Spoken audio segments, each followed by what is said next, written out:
Okay, so this is video 3 associated with assignment 4, research methods, and we're looking at quantitative data analysis. And this video actually looks at the third of the 4 stages.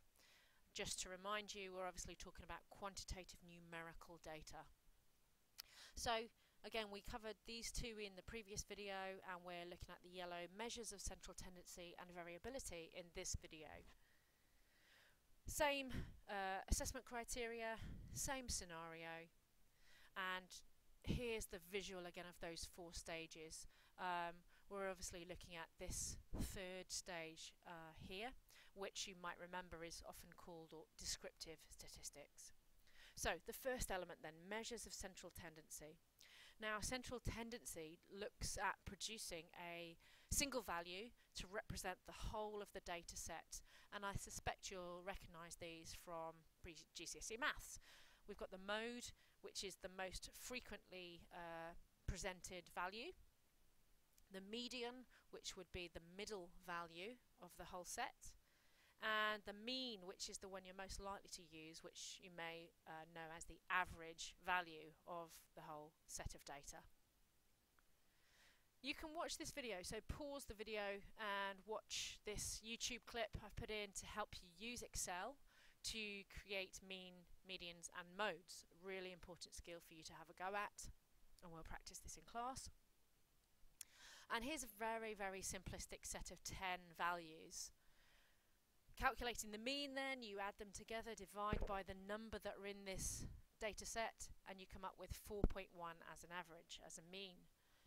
The median, well, there are 10 values, so 3 and 4 are the middle 2 values. So we add those two together and divide by 2 to get 3.5 as a median. And then the mode is the most frequently presented value, and you can see that there are 3 number 2s. Secondly then, a look at variability of data, or the variance of data. So this means how similar or how varying are the values within that data set. How dispersed or how spread are they away from that mean value, that central value that you've chosen to use. The range is one option for representing variability, and you may remember you basically take away the lowest value from the highest value. But this method is actually quite vulnerable to what we call outliers. So going back to our data there, if we had 1, 2, 2, 2, 4, 6, 7, 5, 9, 3, these are all quite close together.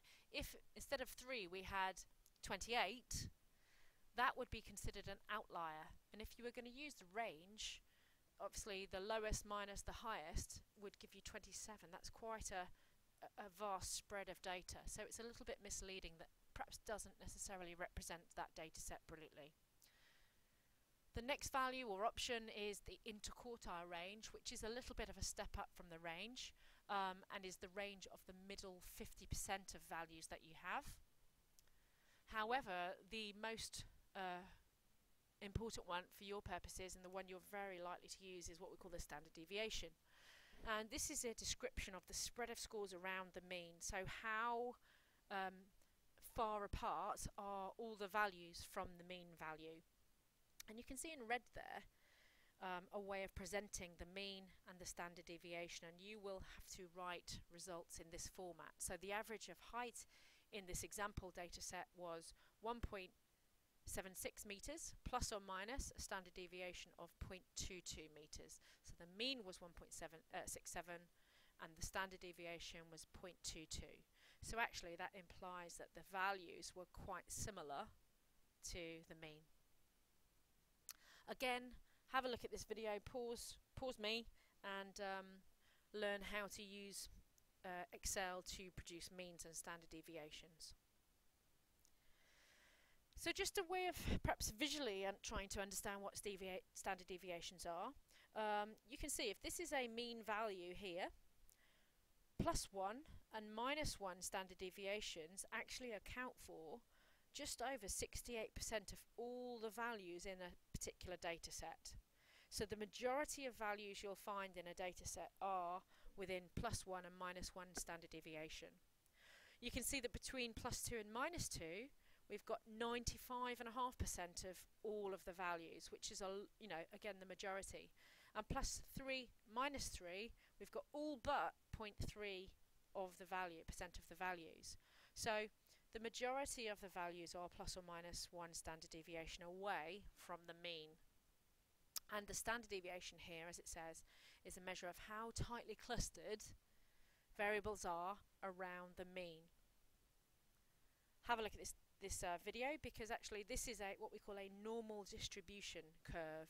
It's something that you will need to be a little bit familiar with, and this video will show you about the distribution curves, and this video will show you about how to create them or check for normality in Excel. Look at those two now.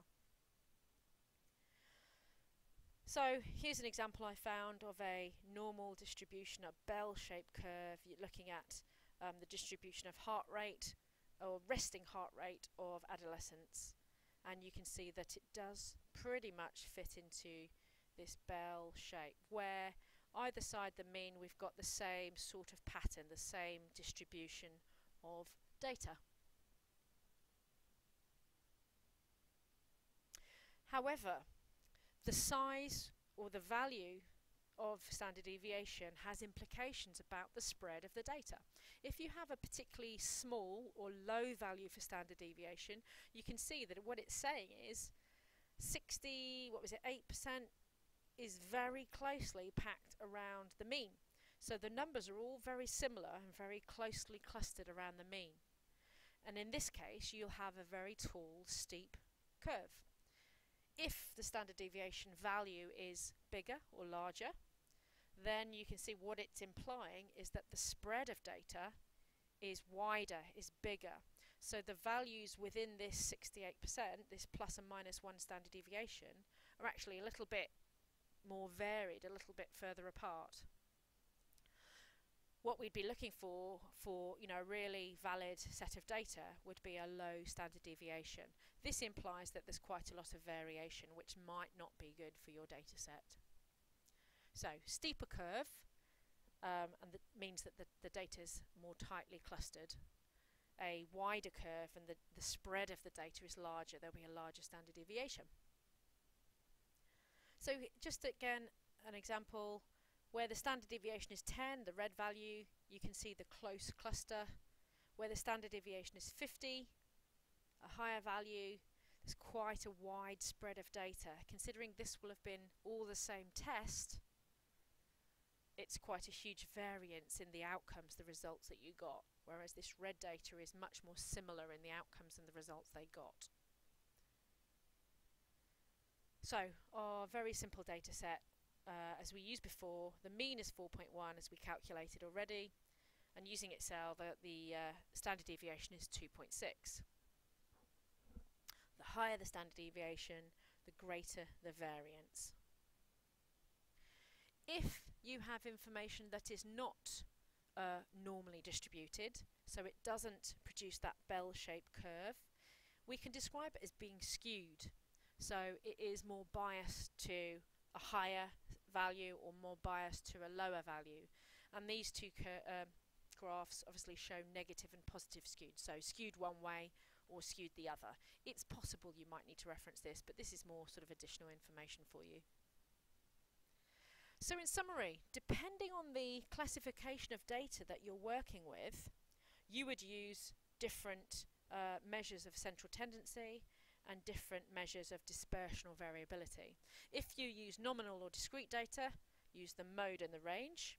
If you're using ordinal data, so rank ordered data, you'd use the mean and the interquartile range. However, it's most likely that you will use continuous data, whether it's interval or ratio. We'll generalize it and call it continuous data, which means that you'll be using the mean as your measure of central tendency and the standard deviation as your measure of dispersion or spread. And that's pretty good because continuous data is typically thought of as being more robust. It shows subtle differences which we'd be looking for. It's particularly sensitive, there's less chance of error, and you're more likely to find a difference if you're looking for or testing for difference. So just recapping, task 3 we're looking at the third stage of the four data analysis, quantitative data analysis process, otherwise known as descriptive statistics. We've looked at measures of central tendency, the mean, the median and the mode, and measures of variability, the standard deviation, of course, the range and the interquartile range we also mentioned too.